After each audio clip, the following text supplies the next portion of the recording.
कैसे हो सब। उम्मीद है सब अच्छे होंगे।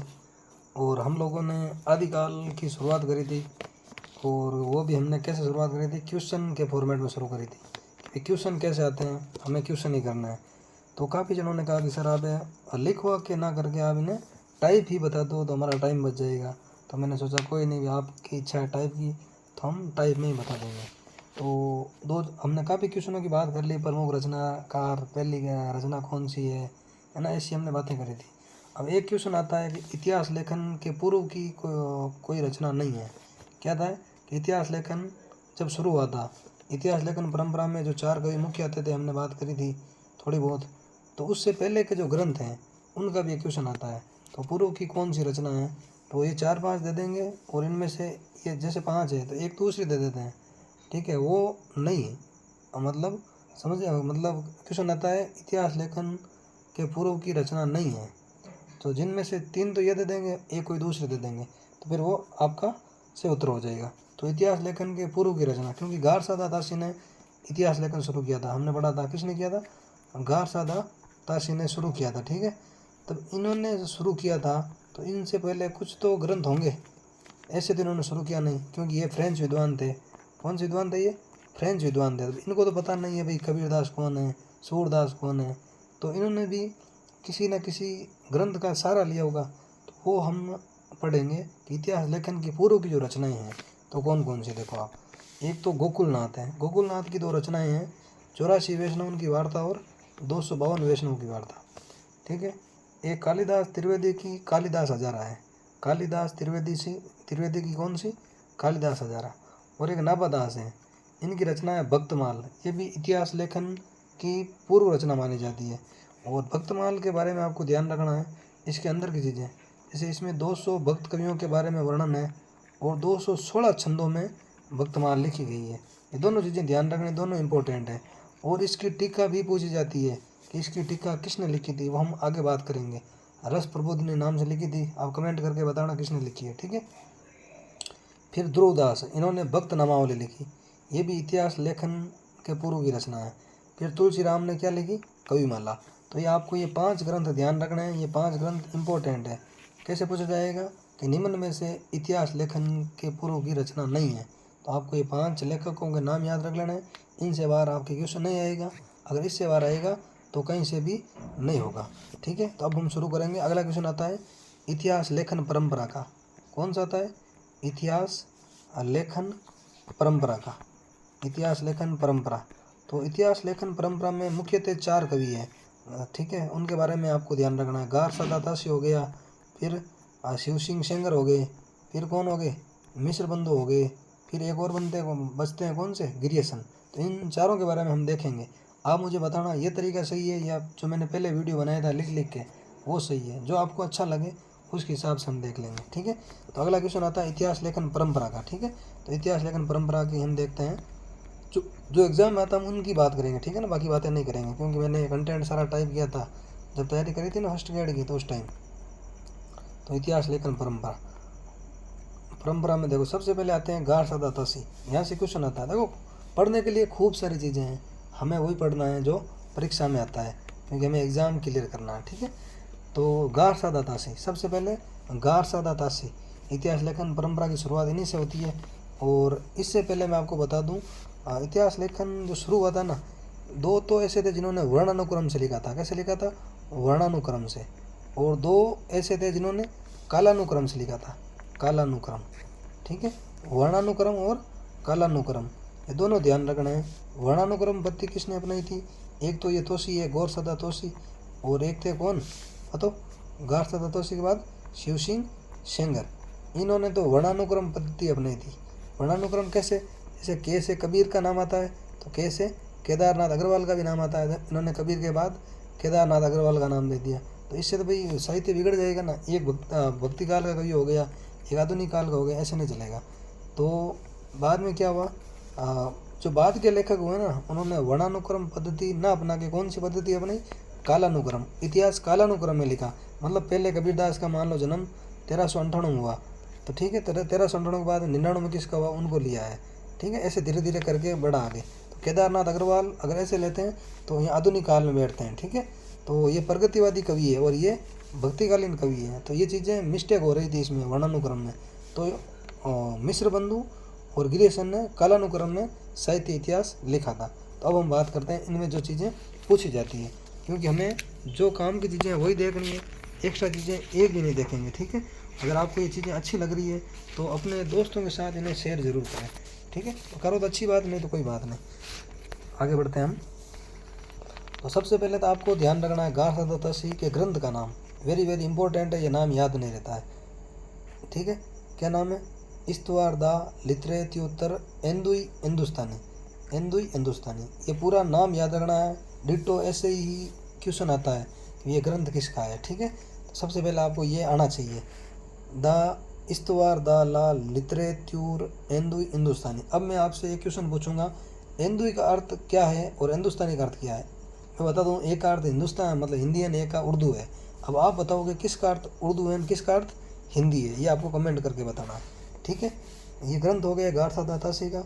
फिर इस ग्रंथ की भाषा पूछी जाती है, तो भाषा कौन सी भाषा में लिखा है? फ्रेंच भाषा में। किस भाषा में? फ्रेंच भाषा में, ठीक है। और इसमें कवि पूछ ले कितने कवि है इसमें, तो 738 कवि है। कितने कवि है? 738 कवि है, ठीक है। हिंदी के कवि पूछ ले तो हिंदी के 72 कवि है। कितने कवि है? 72 कवि, ठीक है। और जिसमें पहला कवि तो अंगद है और लास्ट कवि कौन सा है? ये हेमंत है, ठीक है। अंगद से हेमंत तक इसमें वर्णन मिलता है। फिर अब की बार फर्स्ट ग्रेड में ये क्वेश्चन आया था कि गार्थ दातासी का जो ग्रंथ था इसमें कितने भाग थे, तो कितने संस्करण थे इसके? 2 संस्करण थे। कितने संस्करण थे? 2 संस्करण। पहला संस्करण 1839 और 47 में प्रकाशित हुआ और दूसरा संस्करण 1870 और 71 में प्रकाशित हुआ। ये गार्थ दातासी के ही संस्करण है, दोनों ध्यान रखनी है, दोनों डेटें ध्यान रखनी है। ये बड़ा क्वेश्चन आया था फर्स्ट ग्रेड 2022 का, जिसमें हम लोग लगे हैं। आप देखना वो पेपर आपको मिलेगा ये क्वेश्चन, ठीक है ना। तो हम वही बात करेंगे जो क्वेश्चन आ रखे हैं या जाने की प्रबल संभावना है, फालतू की बात बिल्कुल नहीं होगी, ठीक है। ये हो गया। सबसे पहले देखो गार्थ दातासी ग्रंथ का नाम हो गया भाषा फ्रेंच, 738 कवि है इन्होंने। हिंदी के कितने माने? 72, ठीक है। और संस्करण कितने थे? 2 थे। पहला 39 47, सेकेंड 70 71, ठीक है। फिर इसका अनुवाद कि भाई ये फ्रेंच भाषा में इन्होंने लिख दिया, तो बाद में अनुवाद तो किसी ने किया होगा। तो लक्ष्मी सागर वार्ष्णेय थे। कौन थे? लक्ष्मी सागर वार्ष्णेय। इन्होंने इस ग्रंथ का अनुवाद हिंदू साहित्य का इतिहास नाम से किया। कब किया? 1952 में। लक्ष्मी सागर वार्ष्णेय ने हिंदू साहित्य का इतिहास नाम से कब किया? 1952 में। अब पूछ ले भाई हिंदी में कर दिया तो उर्दू में किसने किया? तो उर्दू में किसने किया? मौलवी करीमुद्दीन ने। किसने किया? मौलवी करीमुद्दीन ने। तो आप मुझे ये बताना भाई, जो जैसे हम अभी देख रहे हैं ये तरीका सही है या जो पहले वीडियो हमने बनाया था इससे पहले वो ठीक था? जो आपको अच्छा लगे हमें बता देना, ठीक है। अब पूछ ले भाई संस्करण गार्थ दातासी ने लिख दिया तो भाई प्रकाशित तो ये खुद करेगा नहीं, प्रेस में जाना पड़ेगा। तो प्रकाशन कहाँ से हुआ? द ओरिएंटल कंपनी आयरलैंड से। कहाँ से प्रकाशित हुआ ये? आयरलैंड से। ये भी क्वेश्चन आता है, ठीक है। बाकी आगे देखो आप, ये 2 कोटेशन ध्यान रखना। अगर ध्यान रखो तो गार्थ दातासी ने क्या कहा? यदि मैं खुद उर्दू का बड़ा पक्षपाती हूँ, लेकिन मेरे विचार में हिंदी को विभाषा या बोली कहना उचित नहीं है। मतलब उर्दू का पक्षपाती है लेकिन हिंदी को भी ये खाली बोली नहीं कह रहा है, भाषा कह रहा है, ठीक है। भाषा माना है इन्होंने। फिर नलिन विलोचन शर्मा का भी ये कथन है कि हिंदी साहित्य के पहले इतिहास लेखक कौन थे?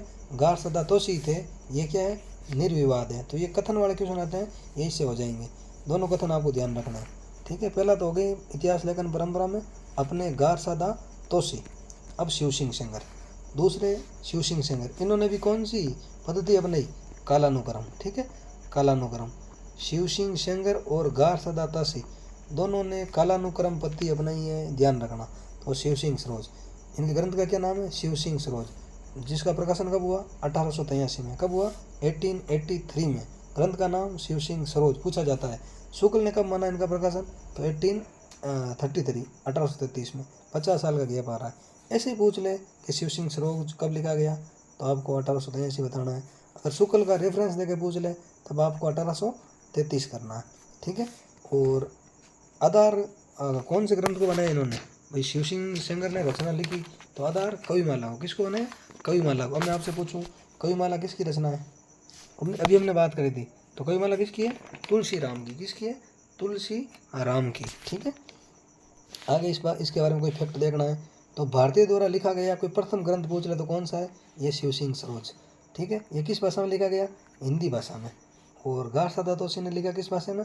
फ्रेंच भाषा में। ये तुलनात्मक रूप से आपको दिमाग में सोचना है। तुलनात्मक रूप से सोचोगे तो चीज़ें दिमाग में फिट बैठेगी और ये आपका एक इनडायरेक्ट रिवीजन ही हो रहा है। क्योंकि भाई देखो, आप इधर हिंदी भाषा देख रहे हो, सोचा वो कौन सी भाषा में, ये फ्रेंच भाषा में, तो ये इनडायरेक्ट रूप से रिवीजन ही है, ठीक है। और इन्होंने कभी कितने माने 1003, कितने कभी माने 1003। पूछ ले गार सादा तोशी ने किसने माने 738, ठीक है। तो ऐसे ध्यान रखनी है। तो प्रकाशन किससे मतलब शिव सिंह सरोज, शिव सिंह सेंगर ने शिव सिंह सरोज जो ग्रंथ लिखा, ये भी इन्होंने छपवाया होगा किससे, नवल किशोर प्रेस लखनऊ। अब मैं पूछ लूँ तोशी ने कहाँ से छपवाया, तो उन्होंने आयरलैंड से छपवाया। कहाँ से, आयरलैंड से, ठीक है। अब आपसे पूछ ले कंपनी का क्या नाम था, द ओरिएंटल कंपनी, ठीक है। तो ये सारी चीज़ें आपको ध्यान रखनी है। और जो शिव सिंह सरोज ग्रंथ है ना, इसको हिंदी साहित्य का प्रथम प्रस्थान बिंदु माना जाता है। क्या माना जाता है, हिंदी साहित्य का प्रथम प्रस्थान बिंदु। हिंदी साहित्य का प्रथम प्रस्थान बिंदु पूछ ले तो कौन सा है, शिव सिंह सेंगर का कौन सा, शिव सिंह सरोज। तो ये सारी चीज़ें इंपॉर्टेंट है, हमें इंपॉर्टेंट चीज़ें ही देखनी है, ठीक है।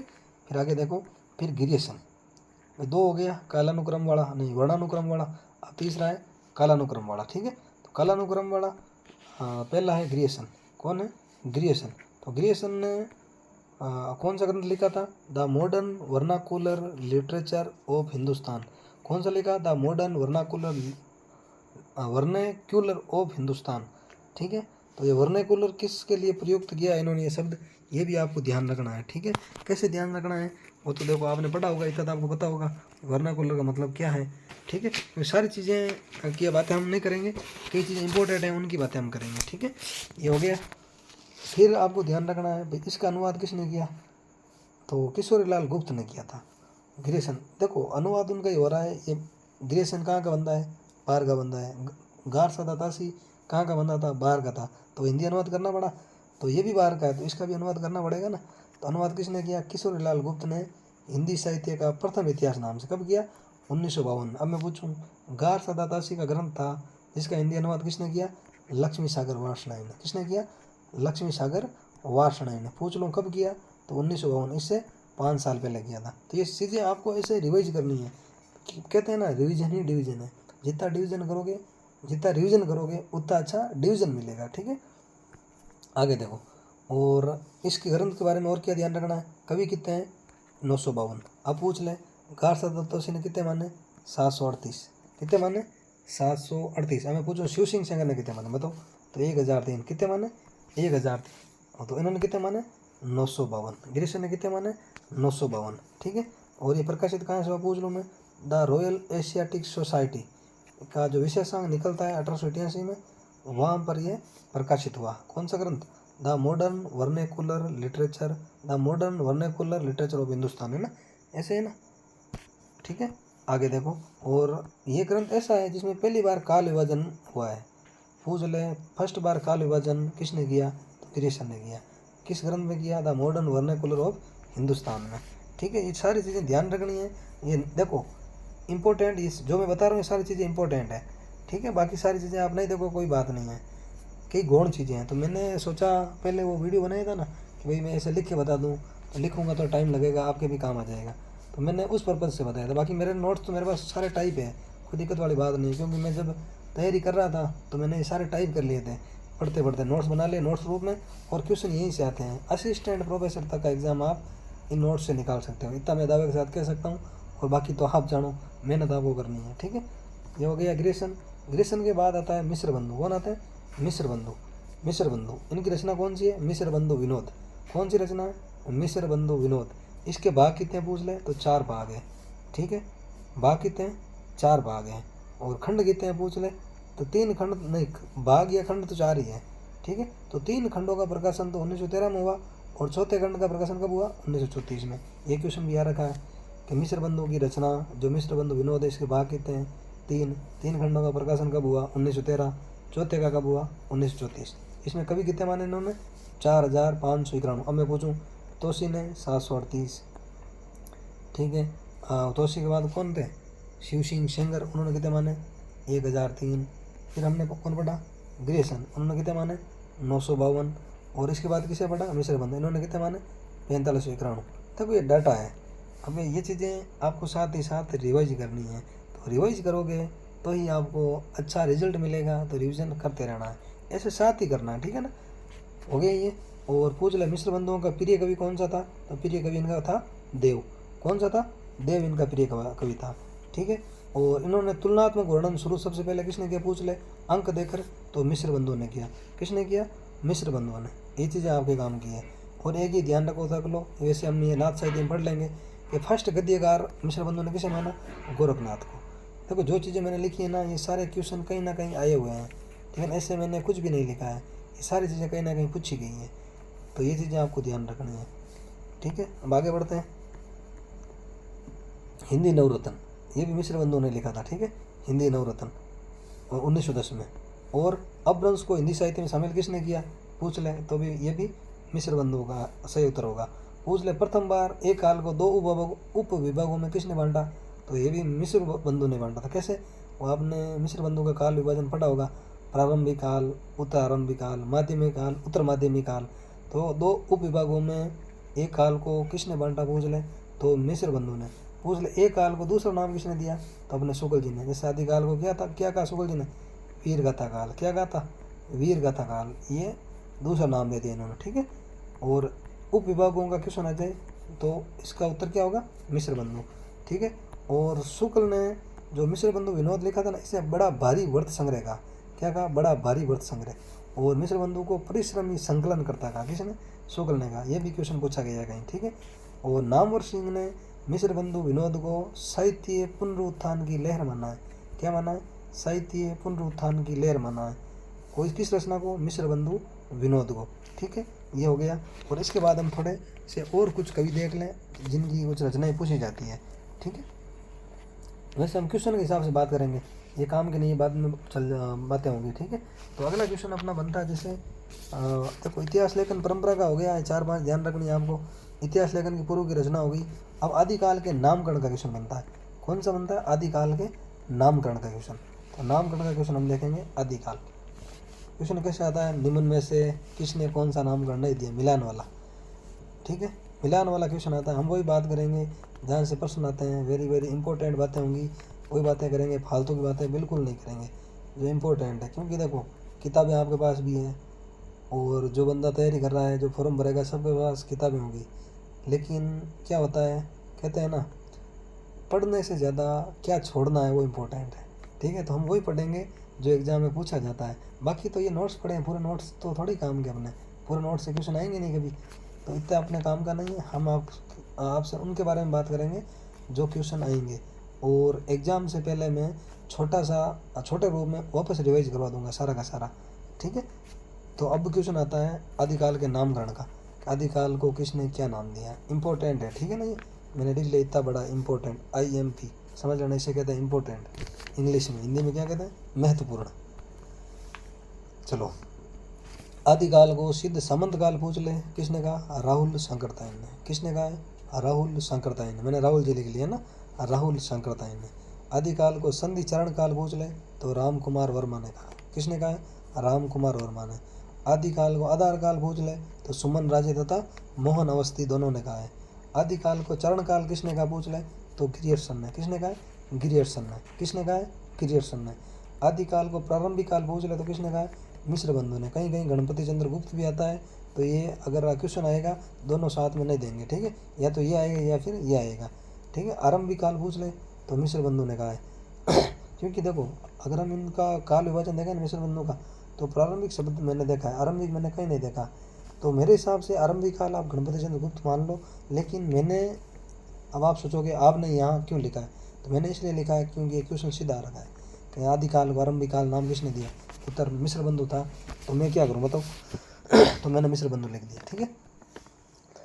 फिर आदिकाल नाम किसने दिया, पूछ ले, तो हजारी प्रसाद द्विवेदी ने और नगेंद्र ने, ठीक है। दोनों साथ में नहीं आएंगे, एक एक आएंगे। आदिकाल को बीज ओपन काल किसने कहा, पूछ ले, तो महावीर प्रसाद द्विवेदी ने। किसने, महावीर प्रसाद द्विवेदी, जिनके नाम पे ही द्विवेदी युग चला था पूरा, द्विवेदी युग। क्वेश्चन आता है द्विवेदी युग का नामकरण किसके नाम पे हुआ था। ये क्वेश्चन मैंने गलत किया था एक बार, तो आपको बता देता हूँ। द्विवेदी युग का नामकरण इन्हीं के नाम पे है, महावीर प्रसाद द्विवेदी। हजारी प्रसाद द्विवेदी नहीं है, उनके पास हजारों के नोट हो गए, हजारी नाम है, लेकिन पूरा नामकरण, पूरे काल का नामकरण अपने महावीर जी के नाम पे है, ना कि हजारी जी के। याद रखना, मैं आपको और बता रहा हूँ, कन्फ्यूजन होती है, अभी आपको आसान लग रहा है, जब आप एग्ज़ाम दोगे ना उस टाइम लगेगा यार ये तो ये हो सकता है, हजारी प्रसाद कर देते हैं, ठीक है ना। फिर आदिकाल को वीरगाथा काल किसने कहा है, तो शुक्ल ने। किसने कहा है, शुक्ल ने, ठीक है। आदिकाल को वीर काल किसने कहा है, विश्वनाथ प्रसाद मिश्र ने। किसने कहा है, विश्वनाथ प्रसाद मिश्र ने आदिकाल को क्या कहा है, वीर काल। आदिकाल को अपभ्रंश काल पूछ ले तो धीरेन्द्र वर्मा, चंद्रदर्शन वर्मा, गुलेरी और बच्चन सिंह, तीनों ने क्या कहा है आदिकाल को, अपभ्रंश काल। आदिकाल को संक्रमण काल किसने कहा पूछ ले तो राम खिलावन पांडे। किसने कहा है, राम खिलावन पांडे, ठीक है। आगे बढ़ते हैं। तो आदिकाल को अंधकार काल का अंधकार काल किसने कहा है, कमल कुलश्रेष्ठ। किसने कहा है, कमल कुलश्रेष्ठ। अब पूछ ले आदिकाल को जय काल किसने कहा है, रमाशंकर शुक्ल रसाल। और आदिकाल को उद्भव काल किसने कहा है, वासुदेव सिंह। किसने कहा है, वासुदेव सिंह। अब एक सवाल आपके आ रहा है कि सर इतने तो याद नहीं होंगे, कितने याद करें, बाकी याद हो जाएंगे, आप एक दो बार पढ़ना। फिर भी आपको मैं बता दूं जो इम्पोर्टेंट है। एक तो आपको ये याद रखना है शीत सामंत काल, एक संधि चारण काल याद रखना है, एक चारण काल याद रखना है, एक प्रारंभिक काल याद रखना है, एक आदिकाल याद रखना और बीजोपन काल याद रखना और वीरगाथा काल। अगर आप ये याद रख लेते हो तो भी आपके क्वेश्चन से होने की संभावना हो जाती है 99.99%। 1% है ना जी, 0.1, तो ये इनमें से पूछा जा सकता है। और इनसे बाहर तो आने की है ही नहीं संभावना बिल्कुल ही, क्योंकि जो कुछ का है मैंने यहाँ लिख दिया है सारा, ठीक है। ये हो गया आदिकाल का नामकरण। अगला क्वेश्चन पूछा जाता है आदिकाल का एक मिनट है ना, ये हो गया। अगला क्वेश्चन पूछा जाता है आदिकाल का काल विभाजन का, कि भाई किसने कैसे काल विभाजन किया है इसका, ठीक है। तो ये पूरा नोट्स है मेरे, पूरे नोट्स तो आपके काम के नहीं है, हमें वही देखना है जो आपके काम के हैं। तो काल विभाजन, तो काल विभाजन सबसे पहले हमें पढ़ना है शुक्ल का। किसका पढ़ना है, शुक्ल का। कौन सा शुक्ल, अपने रामचंद्र शुक्ल। तो शुक्ल का काल विभाजन इंपॉर्टेंट है। तो काल विभाजन का क्वेश्चन आता है, किशन का काल विभाजन कैसे है, क्योंकि असिस्टेंट प्रोफेसर के भी इंटरव्यू चल रहे हैं, उसमें भी पूछ रहे हैं कि शुक्ल जी का काल विभाजन आप हमें बोर्ड पे करके समझो। तो ये वही काल विभाजन है। अगर आप भी, मेरी इच्छा है आप सब इंटरव्यू दो जल्द असिस्टेंट प्रोफेसर का, फिर लेक्चरर लग जाओ या सेकंड ग्रेड लग जाओ, फिर एक इंटरव्यू दो, तो उस समय आपके ये काल विभाजन काम आएगा, ठीक है। तो शुक्ल ने वीरगाथा काल विभाजन कैसे किया, आदिकाल को वीरगाथा काल, फिर भक्ति काल को पूर्व मध्य काल, रीतिकाल को उत्तर मध्य काल और आधुनिक काल को गद्य काल नाम दिया था शुक्ल ने। तो टाइम भी ध्यान रखनी है, 1050 से 1375 संवत है, ठीक है ना। 1375 से 1700 संवत, 1700 से 1900 संवत और 1900 से लगातार अब तक का संवत, ठीक है। ये क्वेश्चन आता है शुक्ल के काल विभाजन का। फिर एक क्वेश्चन अभी पूछ लिया था पीजीटी में कि भाई शुक्ल जी ने जो आधुनिक काल था ना उसको कैसे विभाजित किया, तो ये भी आपको ध्यान रखना है। गद्य का प्रथम उत्थान 1925 से 50, द्वितीय उत्थान 50 से 75, तृतीय उत्थान 75 से अब तक चल रहा है, ठीक है। तो ये है शुक्ल जी का काल विभाजन, वेरी वेरी इंपॉर्टेंट है, ठीक है। काल विभाजन का अगर क्वेश्चन आता है तो 99 संभावना है शुक्ल जी का ही पूछेंगे। फिर भी कोई दूसरा पूछ ले हम उनकी भी बात करेंगे, जो इंपॉर्टेंट है उनकी बात करेंगे, बाकी की बात हमें नहीं करनी है। तो शुक्ल जी का काल विभाजन कुल मिला के आपको आना चाहिए, ठीक है। आगे देखते हैं हम। अब पूछ ले शुक्ल जी ने आदिकाल को वीरगाथा काल नाम क्यों दिया, तो वीरगाथा काल नाम देने के पीछे इनकी कुछ रचनाएं हैं। ये देखो, यह ना देश भाषा की रचनाएं, तो इन रचनाओं के 12 ग्रंथ है ना, इनके आधार पर इन्होंने नाम दिया था। तो ये देख लो, इनका भी क्वेश्चन आता है। तो एक क्वेश्चन बनता है प्रमुख ग्रंथ का, कौन सा क्वेश्चन, आदिकाल के प्रमुख ग्रंथ। कुछ ग्रंथों की बातें हमने की थी, लेकिन ये ग्रंथ और भी प्रमुख ग्रंथों में आ जाते हैं। इसमें आपको कुछ ध्यान नहीं रखना है, डेट और लेखक का नाम। अगर डेट नहीं भी ध्यान रखो तो भी चल जाएगा। 1% संभावना होती है कि डेट का क्वेश्चन आए, 1%। क्यों 1% कह रहा हूँ मैं, क्योंकि आदिकाल के टाइम जो ग्रंथ मिले थे ना उनकी प्रमाणिक डेट हमें नहीं मिलती है। क्या नहीं मिलती है, प्रमाणिक डेट नहीं मिलती है। अगर प्रमाणिक डेट नहीं मिलेगी तो बच्चे लगाएंगे ऑब्जेक्शन, फिर आरबीसी को करना पड़ेगा क्वेश्चन क्या, डिलीट। क्योंकि इस बार एक क्वेश्चन आया था संदेश रसक का टाइमिंग पूछा था, फिर वो क्वेश्चन हो गया डिलीट। तो आपको आदिकाल में तो इसमें कालक्रम के चक्कर में इतना नहीं पढ़ना है, नॉर्मली देख लेना है, ठीक है। तो आपको ध्यान रखना है कौन सी रचना किसकी है। खुमान रासो किसकी पूछ ले तो दलपत विजय की, ये देश भाषा की रचना है, ठीक है। परमाल रासो जगनिक की, मिश्रदेव रासो नरपति नाला की, पृथ्वीराज रासो चंद बरदाई की, पदावली विद्यापति की, जय मयंक जस चंद्रिका ये मधुकर भट्ट की, जय चंद प्रकाश ये भट्ट केदार की, ठीक है। और खुसरो की मुकरियाँ किसकी है, खुसरो की। ये तो इनकी देश भाषा की रचनाएं कितनी 8 है शायद, 1 2 3 4 5 3 8, ठीक है। और अपभ्रंश की रचनाएं कौन सी इनकी, ये 4 अपभ्रंश की रचनाएं शुक्ल की है। इन रचनाओं के आधार पर ही शुक्ल ने आदिकाल को वीरगाथा काल नाम दिया, ध्यान रखना। ये 12 ग्रंथ है, इनके आधार पर ही आदिकाल को वीरगाथा काल कहा है, किसने, शुक्ल ने। तो कीर्तिलता विद्यापति की, कीर्ति पताका भी विद्यापति की, हमीर रासो सरंगदर या जोधराज की, विजयपाल रासो किसकी है, नल सिंह की, किसकी है, नल सिंह की। ये आपको ध्यान रखना है अच्छे से, ठीक है। ये क्वेश्चन आता ही आता है, हर बार आता है, ठीक है। तो अब हम काल विभाजन में पहुंच रहे हैं। तो शुक्ल जी का काल विभाजन हमने देख लिया। इससे पहले कुछ चीज़ें और इम्पोर्टेंट है। तो एक ये काशी नागरी प्रचारणी सभा का क्वेश्चन आता है, काशी नागरी प्रचारणी सभा, तो ये आपको ध्यान रखना है। बीच में आगे तो बात कर लेता हूँ। काशी नागरी प्रचारणी सभा की स्थापना 1893 में हुई। कब हुई, 1893 में। संपादक पूछ लें तो श्याम सुंदर दास थे। पहले अध्यक्ष पूछ लें तो राधा कृष्ण दास थे। राधा और श्याम, देखो अभी कृष्ण के पर्यायवाची आ रहे। फिर सहयोगी पूछ लें तो राम और शिव थे, सारे भगवान के नाम आ रहे। देखो तो काशी नागरी प्रचारणी सभा काशी में या काशी नागरी प्रचारणी सभा एक ही बात है, ठीक है। तो इनके संपादक का नाम और अध्यक्ष का नाम आपको ध्यान रखना है। स्थापना कब हुई ये ध्यान रखना है। और हिंदी शब्द सागर का संपादन भी किसने किया पूछ ले तो काशी नागरी प्रचारणी सभा ने ही किया था। ये बीच में आ गया था लेकिन इम्पोर्टेंट है, ठीक है। ये चीज़ें आप ध्यान रख लेना। आगे देखो आप, काल विभाजन।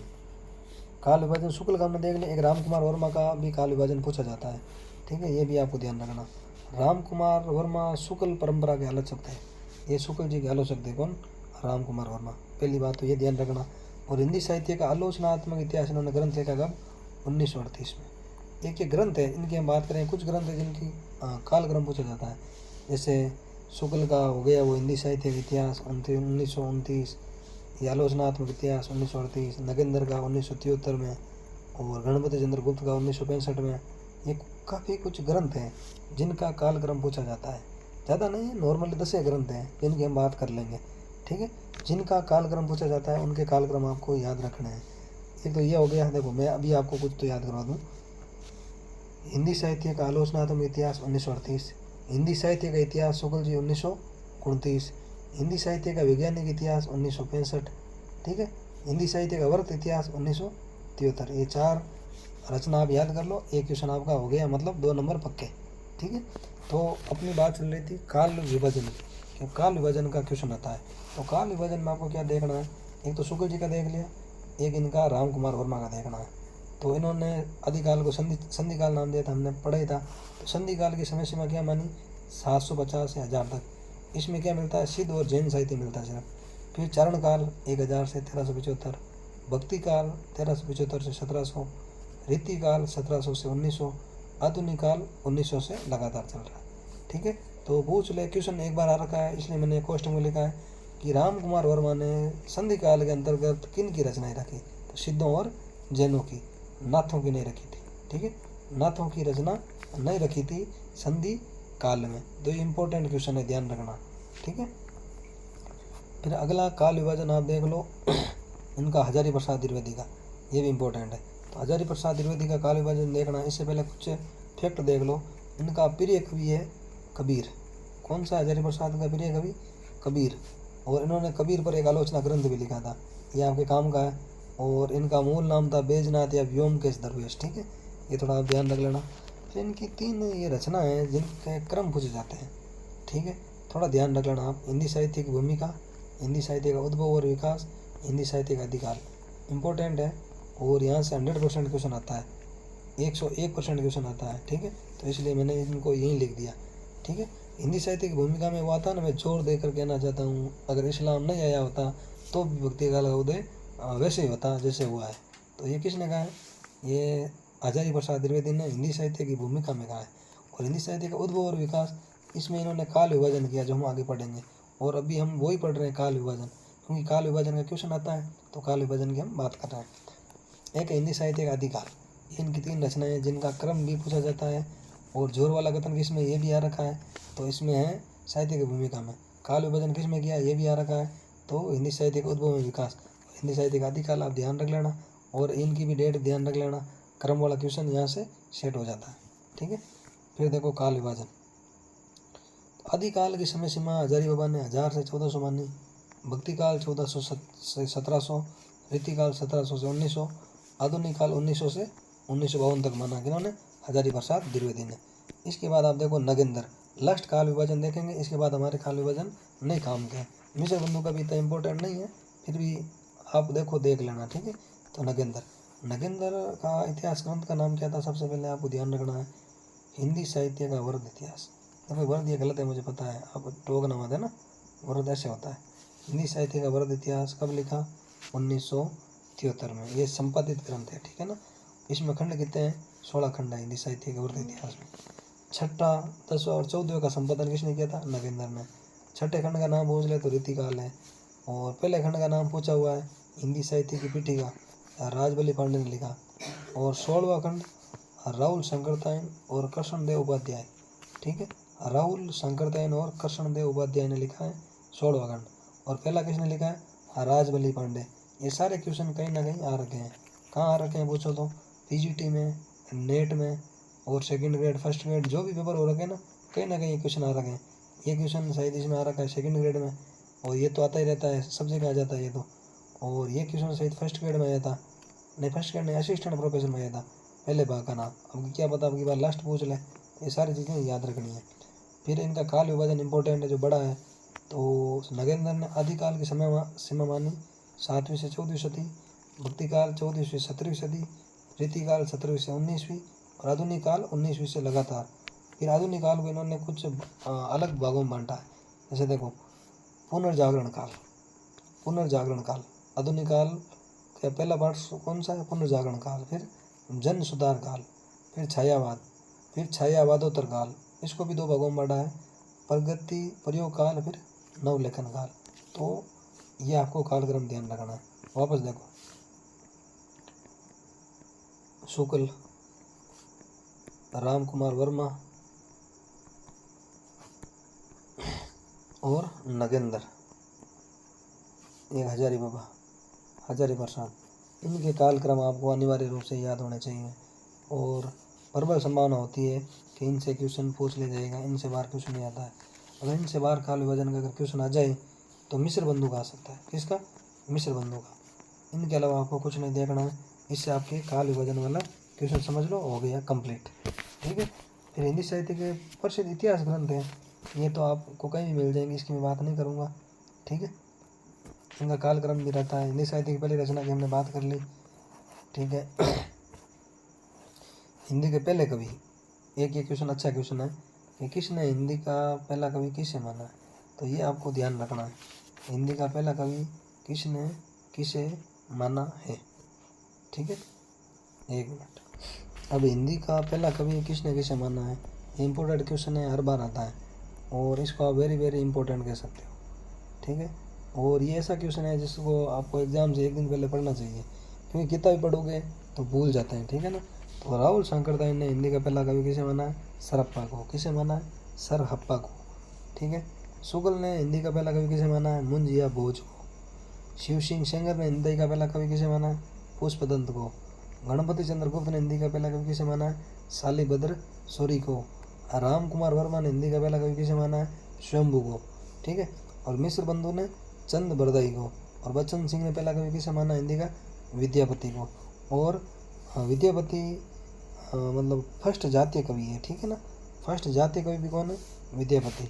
और हजारी प्रसाद द्विवेदी ने हिंदी का पहला कवि किसे माना है, अब्दुल रहमान को। और चंद्रधर शर्मा गुलेरिया ने राजा मुंज को, ठीक है ना। शुक्ल और गुलेरिया ने सेम ही माना है। तो हिंदी के पहले कवि का क्वेश्चन आता है जो इम्पोर्टेंट पर्सन माना जाता है, तो इसको आपको सीरियस लेना है।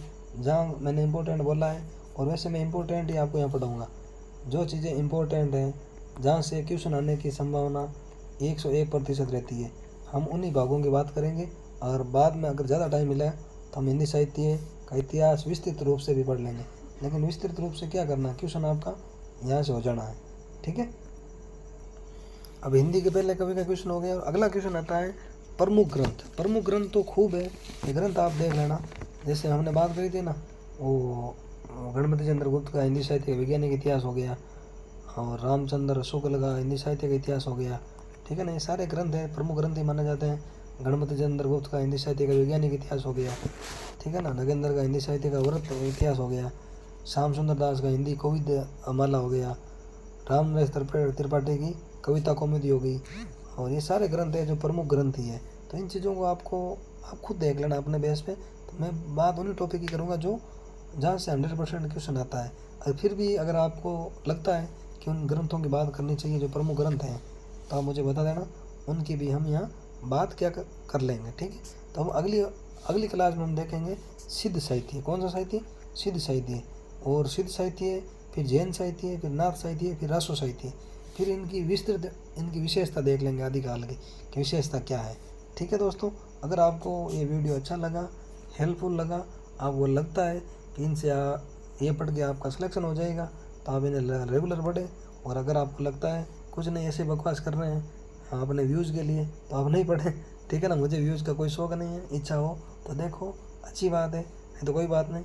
बाकी देखोगे तो सिलेक्शन आपका हो जाएगा, इतना मैं दावे के साथ कह सकता हूँ, ठीक है। खाली देखना ही नहीं है, आपको रिवाइज करना है, बार बार पढ़ना है, क्योंकि जितना पढ़ोगे उतना ज़्यादा अच्छे नंबर आएंगे, ठीक है दोस्तों। मिलते हैं नेक्स्ट वीडियो में। जय हिंद, जय भारत।